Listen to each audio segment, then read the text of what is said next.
حدیث پاک سے بتاتے ہیں. حدیث پاک میں مصطفیٰ جان رحمت ارشاد فرماتے ہیں اپنے صحابہ کرام سے، اے میرے ساتھیوں سنو، جب جمعہ آئے نا تو مسواک کرو. جمعے کا دن آئے تو مسواک کرو، غسل کرو، خوشبو لگاؤ، اچھے کپڑے زیب تن کرو اور خوشبو لگاؤ. آقا اور کیا کرے؟ اور مجھ پر کثرت سے درود پاک بھیجو. حدیث مبارکہ بتا رہی ہوں، حدیث پاک. میرے آقا مصطفیٰ جان رحمت ارشاد فرماتے ہیں صحابہ کرام سے، اے میرے ساتھیوں سنو، جب جمعے کا دن آئے نا، یوم جمعہ، جمعے کا دن، دنوں کا سردار ہے جمعہ، عید ہے جمعہ. فرمانے ہیں اے میرے ساتھیوں سنو، جب جمعے کا دن آئے تو کیا کرو؟ مسواک کرو اور غسل کرو. جمعے کو غسل کرنا واجب ہے. کیا کرو؟ غسل کرو. پھر اچھے کپڑے پاک و صاف، اور جتنے اچھے ہو سکتے اتنے اچھے کپڑے زیبتن پہنو. اور پھر خوشبو لگاؤ. مردوں کے لیے، عورتوں کے لیے خوشبو لگا کے جانا منع ہے. خوشبو لگاؤ. اور پھر یا رسول اللہ، اور پھر اور مجھ پر کثرت سے درود پاک پڑھو، بھیجو. صحابہ کرام نے پوچھا یا رسول اللہ جمعے کو ہی کیوں؟ یا رسول اللہ جمعہ کیوں؟ سب دن تو سب دن ہے نا. لوگ بولتے سب دن تو ایک جیسے ہیں. بھائی ایک جیسے، پھر جمعے کو کیوں؟ تو میرے آقا مصطفیٰ جان رحمت ارشاد فرماتے ہیں جمعہ اسی لیے کہ جمعہ عید ہے. جمعہ اسی لیے کہ جمعہ عید کا دن ہے. سبحان اللہ، عید کا دن ہے. پوچھا یا رسول اللہ جمعہ عید کیوں ہے؟ یا رسول اللہ جمعہ عید کیوں ہے؟ تو میرے مصطفیٰ جان رحمت ارشاد فرماتے ہیں جمعہ عید اسی لیے کہ اس دن ہمارے باپ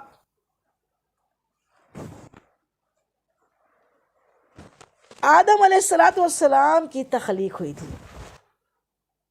یوم پیدائش ہے. آدم علیہ السلام کی تخلیق کا دن ہے. اسی لیے جمعہ عید ہے. اور عید ہے تو کیا کرو؟ مسواک کرو، خوشبو لگاؤ، غسل کرو، خوشبو لگاؤ، اچھے کپڑے پہنو اور مجھ پر کثرت سے درود بھیجو. کیونکہ جمعہ عید ہے. عید کیوں ہے؟ کیونکہ یہ آدم علیہ السلام کی تخلیق کا دن ہے. جمعے کو آپ اللہ نے تخلیق کی. سبحان اللہ.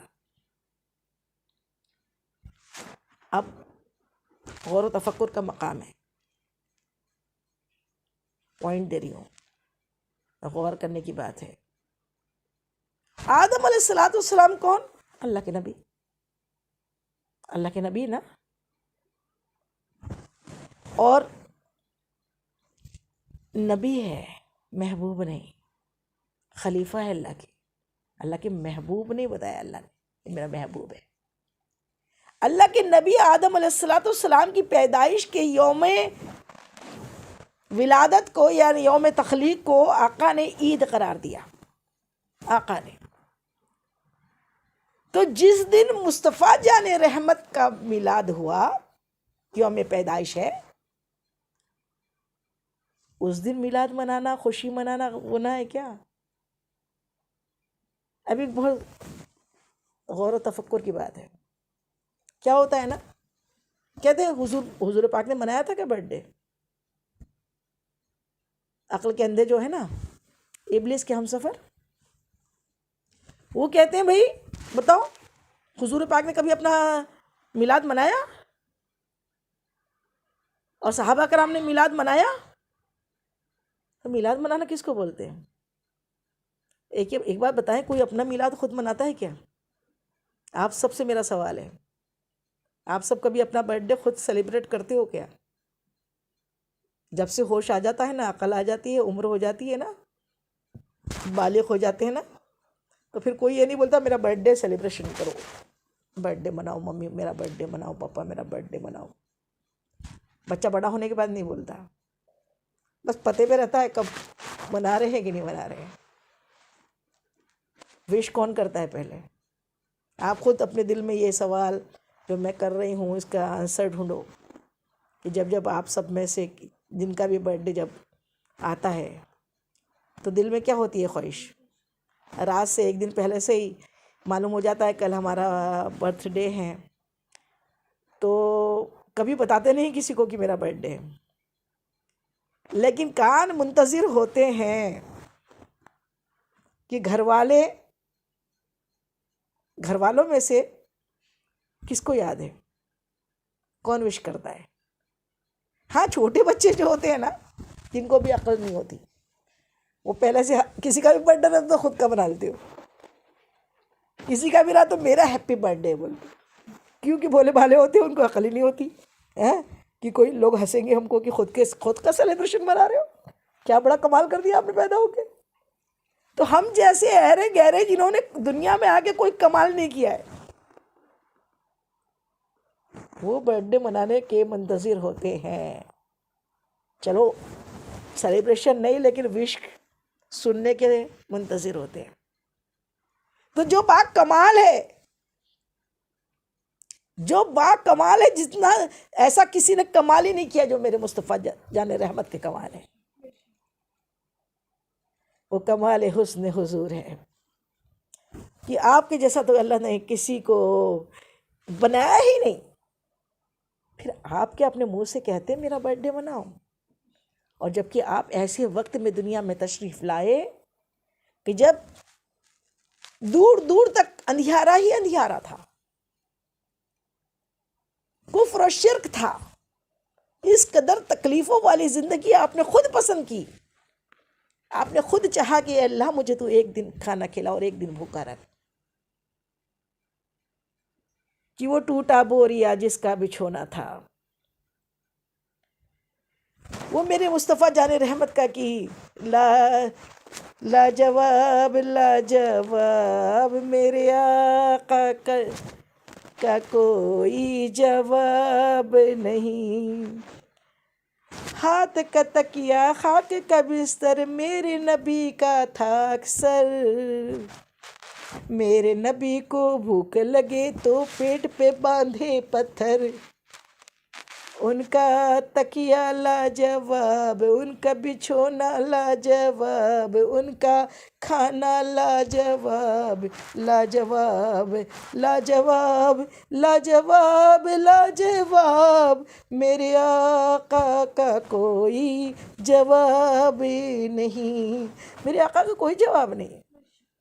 لیکن آپ ایسے کہ آپ چاہتے تو اللہ تعالیٰ نے خود فرما دیا، اے محبوب آپ کہہ دیں تو مکے کی ساری پہاڑیاں آپ کے لیے سونے کی کر دیں۔ آپ نے کہا نہیں اے اللہ، میں یہ نہیں چاہتا، اتنا چاہتا ہوں کہ تم مجھے ایک دن کھلا اور ایک دن بھوکا رکھ، بھوکا رہوں تو تڑپ کے تجھ سے مانگوں۔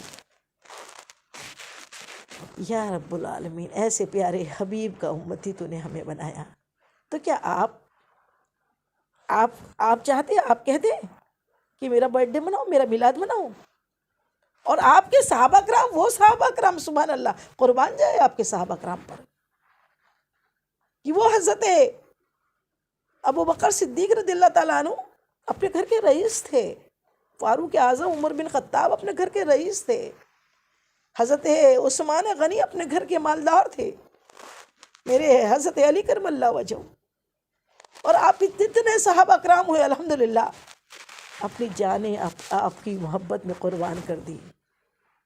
پیسے کی بات نہیں، پیسہ تو دھن دولت تو یوں قربان کیا کہ ایک مرتبہ بیت المال کے لیے، اسلام کے فروغ کے لیے، جب سرکار بیت المال میں سب کا کلیکشن کروا رہے تھے تو دیکھا کیا کہ حضرت ابو بکر صدیق رضی اللہ تعالیٰ عنہ ٹاٹ کا لباس پہن کے آ رہے ہیں، ٹاٹ لپیٹا ہوا ہے، ٹاٹ، اور سارا کے سارا مال بیت المال میں جمع کر دیا۔ پوچھا اے ابو بکر کیا کیا لائے ہو؟ کہا سب کچھ۔ گھر والوں کے لیے کیا چھوڑا؟ اے ابو بکر گھر والوں کے لیے کیا چھوڑا؟ قربان جائے آپ کے جواب پر۔ یا رسول اللہ، اللہ اللہ کا رسول ہے نا، گھر والوں کے لیے آپ ہے نا، اس سے بڑھ کے میلاد اور کیا مناتے ابو بکر صدیق کہ رسول اللہ کو تو دیکھا نہیں نا، رسول کو دیکھا، اللہ کو مان لیا، اور رسول کا میلاد یوں منایا کہ سب کچھ اپنا قربان کر دیا۔ اللہ کو وہ ادا اتنی پسند آئی نا ابو بکر صدیق کی۔ حضرت ابو بکر صدیق اپنا لباس بھی بیت المال میں جمع کر دیا، ٹاٹ لپیٹ لیا حضور پاک کی محبت میں۔ اللہ اسی ٹائم اسی وقت جبریل امین حاضر ہوئے، عرض کرتے ہیں یا رسول اللہ آسمان کی جانب نظر اٹھائی ہے۔ اٹھائی نظر تو دیکھا کیا؟ سارے فرشتے ٹاٹ کر لباس لپٹے ہوئے۔ یا رسول اللہ آج اس ابو بکر کی محبت کو دیکھ کے اللہ نے آج سارے فرشتوں کو ٹاٹ کر لباس لپیٹنے کا حکم دیا۔ سبحان اللہ، ایسا میلاد منایا ہے حضرت ابو بکر نے، فاروق اعظم نے، حضرت عثمان غنی جو ہر قدم پر ایک غلام آزاد کرتے، آپ کی دعوت ایسی کرتے، آپ کو اپنے گھر دعوت پہ بلاتے اور آپ کے قدم گنتے جانتے۔ ایسی محبت کریں گا کہ کوئی ہوتی ہے کیا؟ شادیوں میں تو ابھی وہاں سنتیں نہیں آتی، شرعی شادی نکاح کرے نا بھائی، مسجد میں نکاح پڑھائے اور چھوٹی سے رشتہ داروں کو بلا کے عقد کر دے، سنت ادا کرنے کے لیے کرے نا، لیکن نہیں، وہاں تو پھر بڑے بڑے لون لاکھوں کروڑوں کے لیے جاتے ہیں، لاکھوں کروڑوں روپیہ پانی کی طرح بہایا جاتا ہے۔ میں اکثر کہتی ہوں نا، مسلمانوں کی رئیسی دیکھنا ہے نا تو ان کی شادیاں، ان کی سگائیاں، ان کی منگنیاں، ان کے ولیمے دیکھو، اور غریبی دیکھنا ہے تو مسلمانوں کے مدرسے دیکھو، اماموں کی تنخواہ دیکھو۔ امام کو تنخواہ دیتے ٹائم نہیں، پیسہ نہیں ہے، میلاد منانے کے لیے پیسہ نہیں ہے، جھنڈے لگانا ہے، لائٹنگ کرنا ہے تو الیکٹرک خرچ ہو جاتی ہے، بند کر دی جاتی لائٹ، لیکن اپنے ذاتی خرچوں پہ بے حساب خرچ ہو رہا ہے، بے حساب جہیز دیا جا رہا ہے، بے حساب فضول خرچی کی جا رہی ہے۔ اللہ اکبر، اللہ اکبر۔ تو اب جمعہ عید بنا، حضور پاک نے بنوا دیا، صاحب بتا بھی دیا کہ جمعہ عید اسی لیے کہ آدم علیہ السلام کی تخلیق ہوئی، تو پھر مصطفیٰ جان رحمت جس دن آئے اس دن، اور پھر دیکھیے ہم سال میں چاہنے والے جو ہے نا وہ تو روز ہی عید مناتے ہیں، چاہنے والوں کے لیے صرف 12 ربیع النور ہی عید نہیں ہوتا، وہ تو کیا کہتے ہیں، تیری جب کہ دید ہوگی تبھی میری عید ہوگی، میرے خواب میں تم آنا مدنی مدینے والے، مجھے در پہ پھر بلانا مدنی مدینے والے۔ تو بات سمجھ میں آئی؟